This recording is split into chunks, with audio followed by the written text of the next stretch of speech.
Hello and welcome to SPMIS Academy. Today we'll analyze important newspaper articles of 15th November 2022. Please note you can download the PDF version of today's newspaper analysis by clicking the link given in the comment section. This is the list of the topics that we will be covering from today's newspaper. The first article is about Janjatiya Gaurav Divas, and this topic is important from our syllabus GS paper 1 Indian history point of view. So देखिए, आज का दिन 15 नवंबर हमारे देश में जनजातीय गौरव दिवस की तरह सेलिब्रेट किया जाता है। पिछले साल भारत सरकार ने 15 नवंबर को जनजातीय गौरव दिवस की तरह डिक्लेयर कर दिया था। यहाँ जनजातीय से हमारा मतलब है ट्राइबल पीपल ऑफ इंडिया। ये जनजातीय गौरव दिवस है।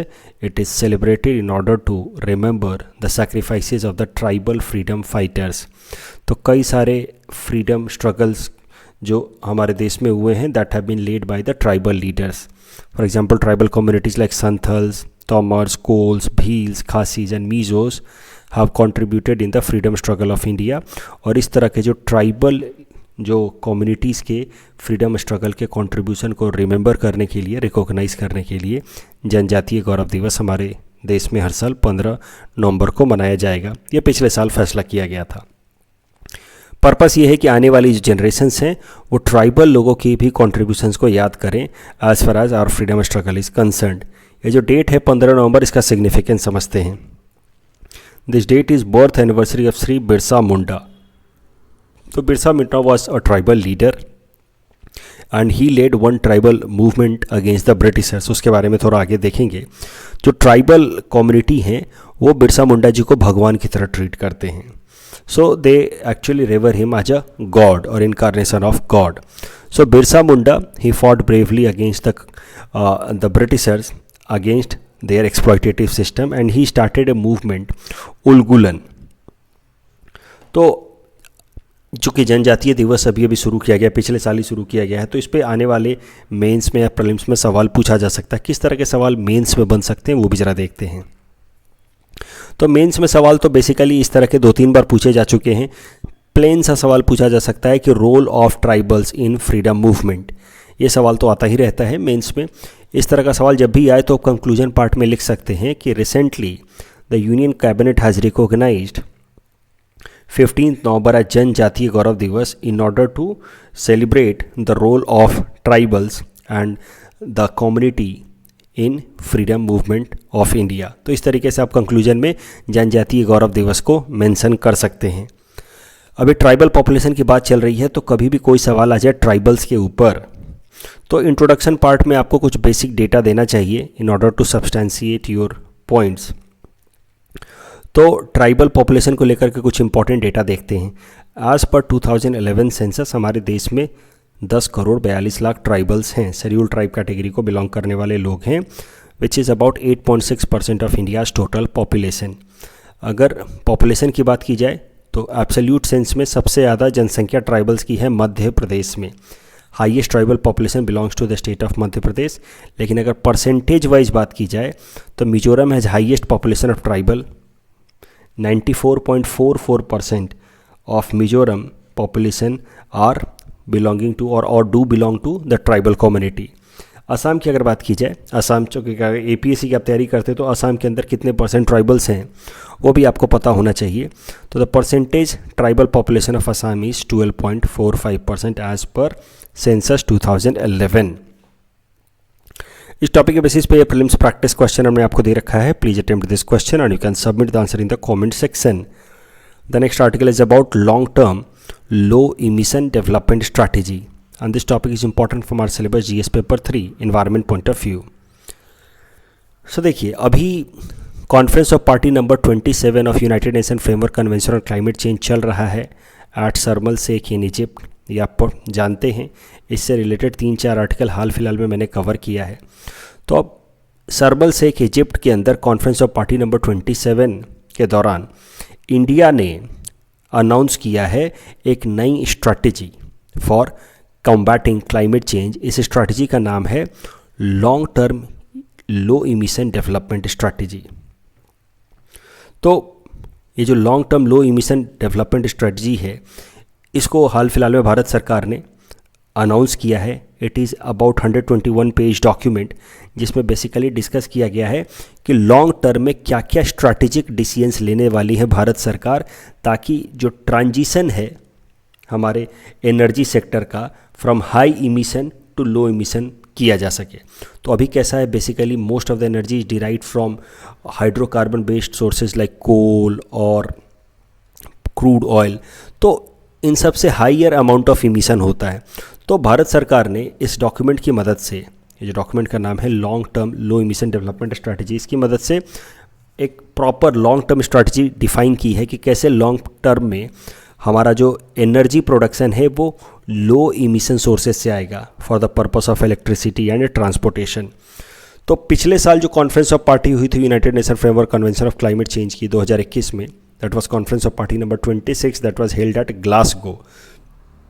वहाँ पे भारत सरकार ने, हमारे प्रधानमंत्री नरेंद्र मोदी जी ने 5 कमिटमेंट्स अनाउंस किए थे for combatting climate change. In 5 commitment को एक साथ नाम दिया गया था पंचामृत स्ट्रैटेजी। और इस बार COP27 में इंडिया ने अनाउंस किया है long term low emission development strategy. तो ये 2 जो अनाउंसमेंट्स किए हैं भारत ने 2 कंजिक्यूटिव कॉन्फ्रेंस ऑफ पार्टीज में of United nation framework convention of climate change किए। इससे पता चलता है कि India is very much committed towards combating climate change. तो क्लाइमेट चेंज पे कभी भी सवाल आ जाए तो वहाँ पे आपको अगर कभी भी आर्ग्यू करना हो कि India has taken many serious attempts और has laid down framework for combatting climate change in long term, तो वहाँ पे आप COP26 का पंचामृत और COP27 का long term low emission development strategy को मेंशन कर सकते हैं। COP26 का जो पंचामृत स्ट्रैटेजी था वो 5 स्ट्रैटेजी को एक बार रिवाइज कर लेते हैं, then we will move forward. Reach non fossil energy capacity of 500 gigawatt by 2030। सरल भाषा में कहें तो नॉन फॉसिल सोर्सेज से 500 गीगावाट एनर्जी प्रोड्यूस करेंगे 2030 तक। 50% of energy requirement will come from renewable energy resources by 2030। Reduce 1 billion carbon emission by 2030।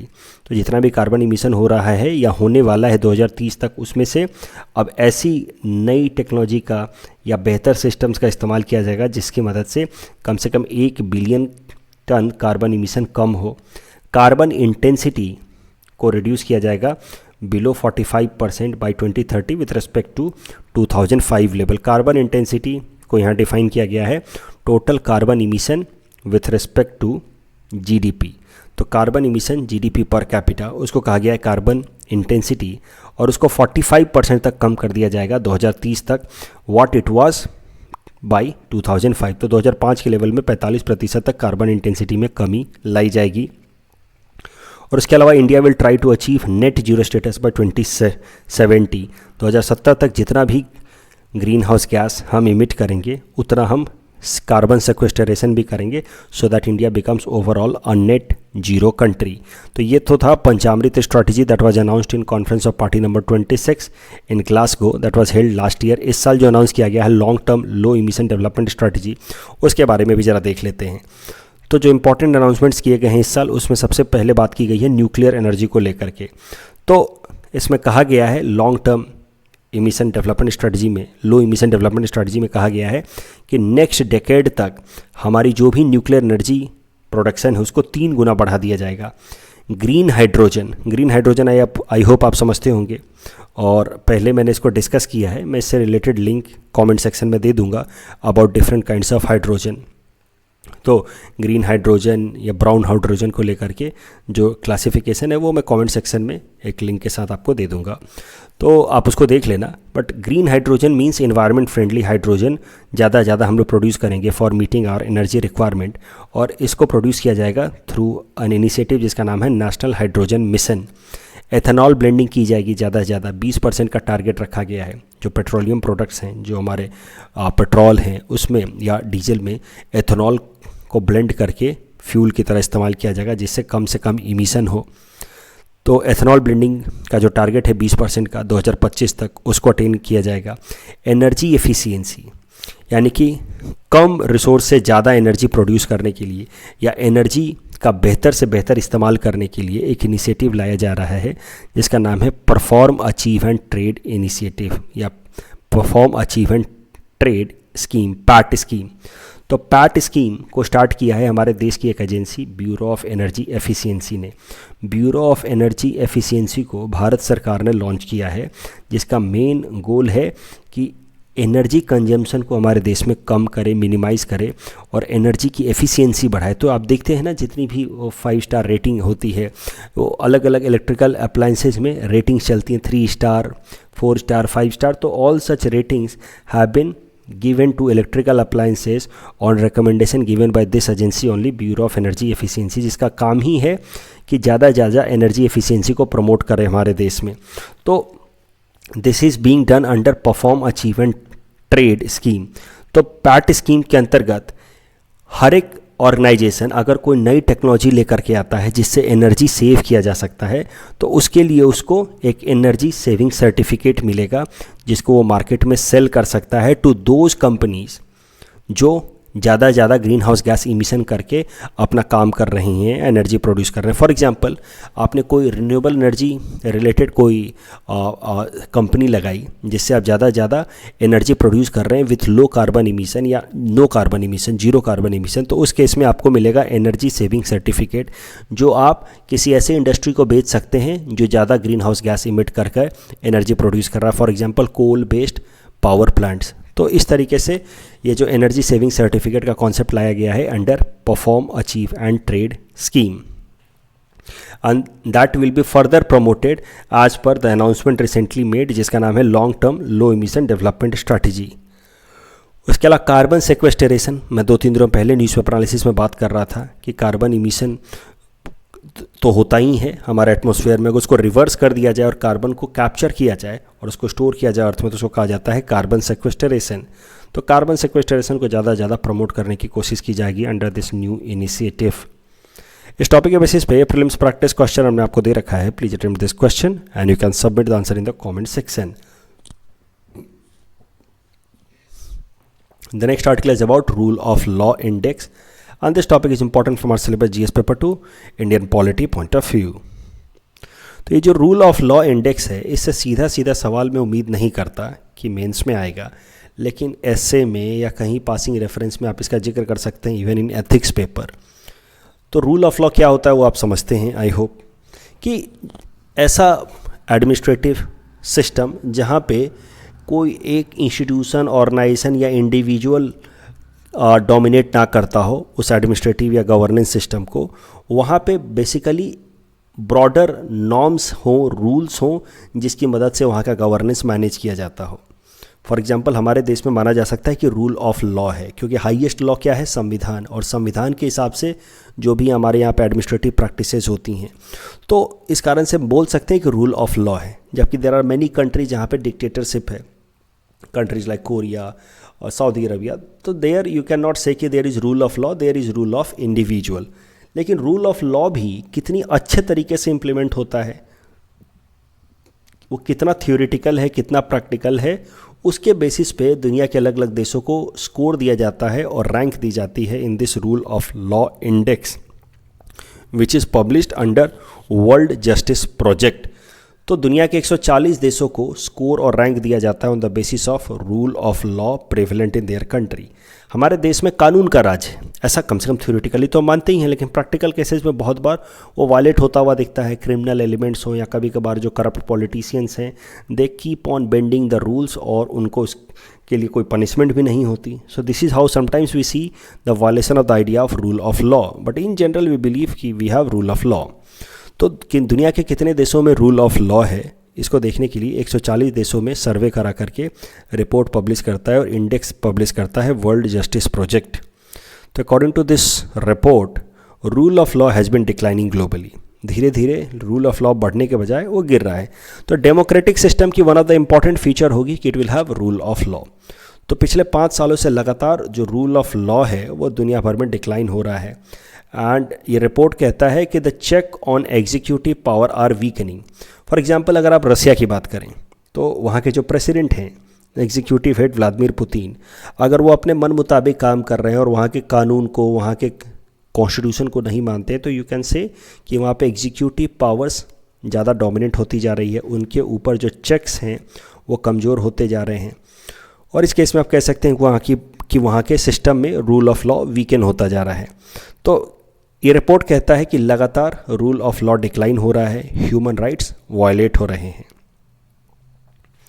अगर ranking की बात की जाए तो दुनिया के कुछ ऐसे देश जहाँ पे सबसे ज़्यादा रूल ऑफ लॉ फॉलो होता है, तो उसमें सबसे ऊपर है Denmark, followed by Norway, Finland, Sweden, Netherlands. जबकि दुनिया के बॉटम रैंक कंट्रीज़ हैं countries like Venezuela, Cambodia, Afghanistan, democratic republic of Congo and Haiti. India की अगर बात की जाए तो हमारा परफॉर्मेंस काफ़ी मीडियोकर है। India has been rank 77 out of 140 countries. तो हमारा रैंक चाइना वगैरह से तो बेहतर ही है। ऑफकोर्स चाइना में तो हम नहीं मान सकते कि डेमोक्रेसी है तो वहाँ पे रूल ऑफ लॉ भी इतना स्ट्रांग नहीं है, लेकिन हमारा रैंक नेपाल से ख़राब है। The next article is about agriculture sector of Assam. So ये जो आर्टिकल है काफ़ी अच्छा आर्टिकल है, आसाम के एग्रीकल्चर सेक्टर के बारे में बात करता है और फिर डिस्कस करता है कि कैसे आसाम के एग्रीकल्चर को रेम्यूनरेटिव यानी कि प्रॉफिटेबल बनाया जा सकता है। So this topic belongs to GS paper 5 Assam issues point of view. तो एग्रीकल्चर सेक्टर ऑफ आसाम, कुछ बेसिक इन्फॉर्मेशन एग्रीकल्चर सेक्टर से रिलेटेड देख लेते हैं and then we'll move forward. 53% of the total workforce in Assam is directly और indirectly dependent upon agriculture sector. लेकिन agriculture से जो इनकम है वो काफ़ी लो है और फ्लक्चुएट भी होता रहता है, यानी कि कभी फ्लड आ गया, कभी कुछ और प्रॉब्लम्स हो गई, जिस कारण से इनकम काफ़ी ज़्यादा फ्लक्चुएटिंग भी है। It is not, agriculture is not a source of regular and guaranteed income in Assam. So इस कारण से it becomes very difficult for the farmers to continue with the agriculture as economic activity, and many young generation or the new generation from farming families are looking for some alternate opportunities. अगर असम के अंदर agriculture की बात की जाए, कुछ generic information देखा जाए तो आप सबको पता ही है, rice is an important crop of Assam and Assam is major rice producing state of India. After rice, Assam is popular for tea production. It grows about 52% of the total tea production comes from Assam. Assam state has about 27.5 lakh farmers family. Out of that, 22.6 lakh farmers belong to small and marginal group. अभी जैसा कि आपने देखा कि आसाम के अंदर आधा से ज़्यादा जनसंख्या जो है वो फार्मिंग पे डिपेंडेंट है, लेकिन फार्मिंग या एग्रीकल्चर एक रेगुलर सोर्स ऑफ इनकम नहीं है, काफ़ी फ्लक्चुएट होता रहता है। इस कारण से इस आर्टिकल में बात की गई है कि क्या क्या स्टेप्स लिए जा सकते हैं एग्रीकल्चर को और ज़्यादा रेम्यूनरेटिव बनाने के लिए। तो आसाम के अंदर देखिए both food as well as cash crops दोनों उगाए जाते हैं। देखिए फूड क्रॉप में क्या आता है, सीरियल्स, पल्सेज, स्पाइसेज, जबकि कैश क्रॉप में आता है ऑयल सीड, फाइबर्स जैसे कि कॉटन, जूट, प्लांटेशन क्रॉप जैसे कि टी, कॉफ़ी या अदर क्रॉप जैसे टोबैको वगैरह, ये सब कैश क्रॉप में आते हैं। तो आसाम के अंदर तो दोनों ही उगता है, लेकिन राइस, मेज, पल्सेस, पोटैटो, वीट, इन पे ज़्यादा ध्यान रहता है। कैश क्रॉप्स जैसे कि टी, जूट, ऑयल सीड्स, ये भी इंपॉर्टेंट कैश क्रॉप्स हैं जो हमारे स्टेट आसाम में उगाए जाते हैं। राइस की अगर बात की जाए तो इट इज़ स्टेपल क्रॉप, यानी कि one of the most important crop of Assam. कुछ इंपॉर्टेंट वैरायटीज ऑफ राइस जिनको हमारे स्टेट आसाम से जीआई टैग मिला हुआ है वो हैं जोहा राइस, बोका चौल। तो हमारे यहाँ पे export oriented variety of rice produce किया जाता है, जैसे कि Joha, Bao, red and black rice. They are produced with good agricultural practices. तो वैल्यू एडेड राइस में भी कई सारे वैल्यू एडिशन किए जाते हैं ताकि उनका इंटरनेशनल डिमांड बढ़ जाए। जैसे राइस का आटा बनाया जाता है, राइस फ्लेक्स बनाया जाता है, ये सब चीज़ें की जाती हैं। There have been rise in the demand of organic rice because of their therapeutic and medicinal value. तो यहाँ पे हम लोग कुछ वैल्यू एडिशन कर सकते हैं और राइस की वो सारी जो कैटेगरीज़ हैं जिसकी ज़्यादा डिमांड है और ज़्यादा इंटरनेशनल मार्केट में प्राइस वो फेच कर पाता है, उस तरह की राइस का कल्टीवेशन ज़्यादा प्रमोट किया जा सकता है in order to make agriculture a remunerative activity और प्रॉफिटेबल एक्टिविटी इन आसाम। बात की जाए मेज की, तो मेज भी एक इम्पॉर्टेंट क्रॉप बनता जा रहा है आसाम के लिए। फूड क्रॉप की बात की जाए तो इसका प्रोडक्शन आसाम में पिछले 5 सालों में लगभग 47% तक इंक्रीज़ हुआ है। And Assam has become a major exporter of maize in recent year. Last year, Assam exported about 50 metric tons of maize to Bangladesh. Millet की बात की जाए तो मिलेट के लिए हमारा जो क्लाइमेट है वो काफ़ी फेवरेबल है। आसाम का क्लाइमेट काफ़ी फेवरेबल है और मिलेट प्रोडक्शन को बढ़ाने के लिए हमारी सरकार, आसाम की सरकार लेकर के आई है Assam millet mission. This mission is for a period of 7 years that will start in the year 2022-23. Pulses की बात की जाए तो हमारे असम में pulse black gram, green gram, linseed, lentil, peas and beans उगाए जाते हैं। तो production of pulses in Assam about 40% of its total pulse requirement, बाकी सब हम इंपोर्ट करके मीट करते हैं। इस कारण से पल्स प्रोडक्शन को इंक्रीज़ करने के लिए असम सरकार लेकर के आई है Assam agri vision 2025 which emphasizes on boosting pulses production along with wheat and rice. तो Assam agri vision 2025 rice, wheat और पल्स प्रोडक्शन पे फोकस करता है, याद रखिएगा प्रीलिम्स पर्सपेक्टिव से। ऑयल सीड की बात की जाए यानी एडिबल ऑयल की बात की जाए तो rape seed and mustard are important oil seed crops of Assam. At present Assam produces about 60% of its total oil requirement. तो इसका मतलब यह है कि ऑयल की नीड्स को भी पूरा करने के लिए हम लोग बेसिकली इंपोर्ट पे डिपेंडेंट हैं। असम के अंदर या ओवरऑल नॉर्थ ईस्ट के अंदर ऑयल सीड्स के प्रोडक्शन को इंक्रीज़ करने के लिए भारत सरकार एक इनिशिएटिव लेकर के आई है जिसका नाम है national mission on oil seeds and oil palm. अब ओवरऑल क्या सजेशंस हम लिख सकते हैं अगर असम के एग्रीकल्चर सेक्टर पर सवाल आ जाए तो क्या वे फॉरवर्ड में लिख सकते हैं असम के फार्मिंग को रेम्यूनरेटिव बनाने के लिए। तो शॉर्ट ड्यूरेशन क्रॉप्स, राबी और खारिफ का जो सीजन है उसके बीच में शॉर्ट ड्यूरेशन क्रॉप्स उगाए जा सकते हैं such as pulses and oil seeds, जिससे एग्रीकल्चर करने वाले फार्मर्स को और ज़्यादा इनकम या रेम्यूनरेशन जनरेट हो। Animal husbandry and fishing constitute high value commodities, तो उसको और ज़्यादा सपोर्ट किया जा सकता है।